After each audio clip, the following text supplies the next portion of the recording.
کیا آپ علیہ السلام کے زمانے میں خواتین حضور کے پیچھے باجماعت نماز پڑھتی تھی؟ اگر ہاں تو اب مسجد میں کیوں نہیں پڑھتی؟ یہ سارے مجرم حنفی ہیں اس مسئلے میں.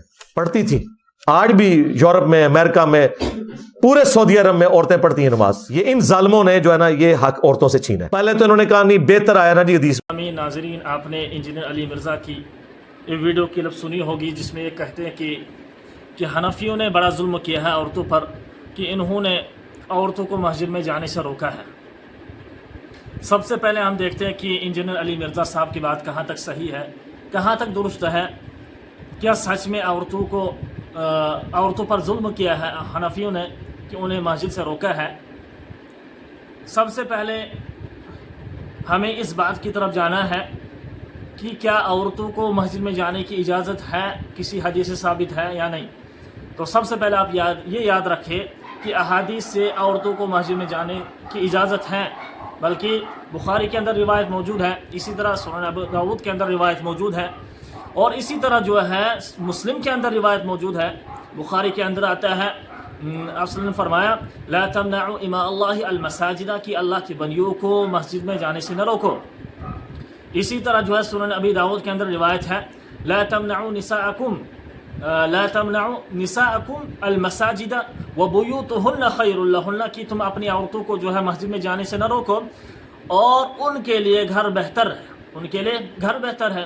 اسی طرح اور بھی روایت موجود ہے. تو ان روایات کی بنا پر پتہ چلتا ہے کہ عورتوں کو مسجد میں جانے کی اجازت ہے.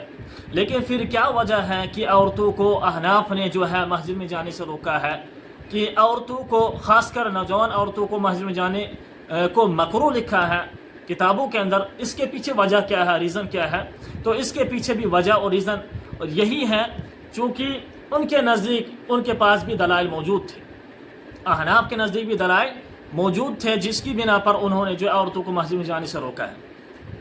سب سے پہلے حضرت عمر رضی اللہ تعالی عنہ کا وہ حکم جو انہوں نے عورتوں کو منع کیا تھا مسجد میں جانے سے، اور اسی طرح حضرت عائشہ رضی اللہ تعالی عنہ کا فرمان، یہ وہ فرماتی ہیں لو ان رسول اللہ صلی اللہ علیہ وسلم رأى ما احدث النساء لمنعهن كما منعت نساء بنی اسرائیل، کہ حضور صلی اللہ علیہ وسلم اگر اس وقت موجود ہوتے اور عورتوں کی وہ حالت دیکھ لیتے جو اس وقت عورتوں کے اندر ہے، تو حضور صلی اللہ علیہ وسلم عورتوں کو منع کرتے مسجد میں جانے سے، جس طرح کی بنی اسرائیل کے عورتوں کو مسجد میں جانے سے روکا تھا.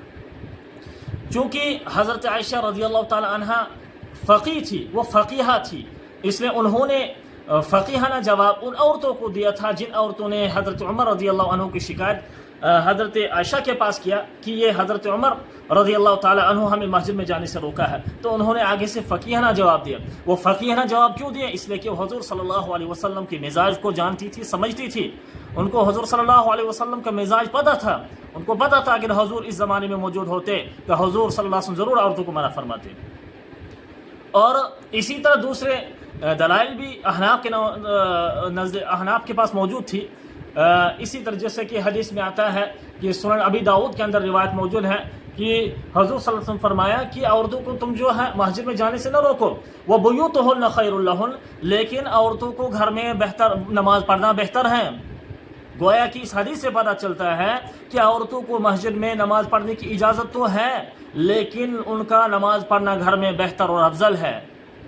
اجازت ہے. اجازت کیوں ہے؟ اس کی وجہ علماء کرام لکھتے ہیں چونکہ اس وقت جب عورتوں کو مسجد میں وہ جب جاتی تھی، اس وقت چونکہ نزول قرآن کا زمانہ تھا، وحی کا زمانہ تھا، قرآن اترتا تھا، نزول قرآن ہوتا تھا، اور حضور صلی اللہ علیہ وسلم خاص کر بنفس نفیس موجود تھے، اور وہ زمانہ خیر القرون کا زمانہ تھا. اس وقت احکام سیکھنے کی ضرورت تھی، اما احکام اور اسی طرح عقائد سیکھنے کی ضرورت تھی، اس لیے عورتوں کو وہاں پر جانے کی اجازت حضور صلی اللہ علیہ وسلم دی تھی. لیکن اس کے باوجود حضور صلی اللہ علیہ وسلم جو ہے عورتوں کو جو ہے گھر میں نماز پڑھنے کو افضل قرار دیتے تھے. بلکہ اسی طرح حدیث میں آتا ہے آپ صلی اللہ علیہ وسلم نے فرمایا، ایک صحابیہ ہے جن کا نام ام حمید سعید ہے رضی اللہ تعالیٰ عنہ، وہ فرماتی ہیں کہ ایک مرتبہ حضور صلی اللہ علیہ وسلم کے پاس گئی اور حضور صلی اللہ علیہ وسلم فرمایا کہ مجھے آپ کے ساتھ نماز پڑھنا پسند ہے. تو حضور نے فرمایا کہ میں آپ کے جذبے کو جانتا ہوں، لیکن اس کے باوجود آپ کو گھر میں نماز پڑھنا افضل ہے. اور اسی طرح دوسری حدیث ہے جس میں آپ صلی اللہ علیہ وسلم نے حدیث کے اندر الفاظ کا تقابل کیا ہے، الفاظ کو تقابل کیا ہے، بلکہ حدیث میں آتا ہے کہ آپ صلی اللہ علیہ وسلم فرمایا کہ جو ہے گھر کے اندر یعنی کمرے کے اندر نماز پڑھنا افضل ہے بمقابلے حجرہ کے، اور حجرے کے، اور ٹھیک ہے جی، اسی طرح حجرے کے اندر نماز پڑھنا افضل ہے بمقابلے باہر کے یعنی محلے کی مسجد کے، اور اسی طرح محلے کی مسجد میں نماز پڑھنا افضل ہے میری مسجد یعنی مسجد نبوی کے۔ یہاں ان الفاظ کا آپ صلی اللہ علیہ وسلم نے تقابل کیا ہے، حالانکہ آپ جانتے ہیں کہ مسجد نبوی میں نماز پڑھنا یہ باقی نمازوں کے مقابلے میں زیادہ ثواب اور فضیلت رکھتی ہے۔ اس کے باوجود حضور صلی اللہ علیہ وسلم نے عورتوں کو کہا کہ گھر میں نماز پڑھو، کہ محلے کی مسجد میں نماز پڑھنا افضل ہے میری مسجد یعنی مسجد نبوی کے مقابلے میں۔ تو اس کے پیچھے وجہ کیا ہو سکتی ہے؟ اس کے پیچھے بس وجہ یہی ہے چونکہ حضور صلی اللہ علیہ وسلم چاہتے تھے کہ عورت زیادہ سے زیادہ گھر میں رہے، زیادہ سے زیادہ پردے میں رہے، کیونکہ عورت جو ہے، عورت نام ہی ہے پردہ، عورت جو ہے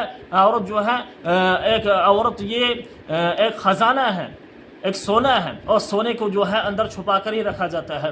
لہٰذا یہ کہنا کہ حنفیوں پر جو ہے، حنفیوں نے عورتوں پر ظلم کیا ہے، یہ بات غلط اور بے سند بات ہے۔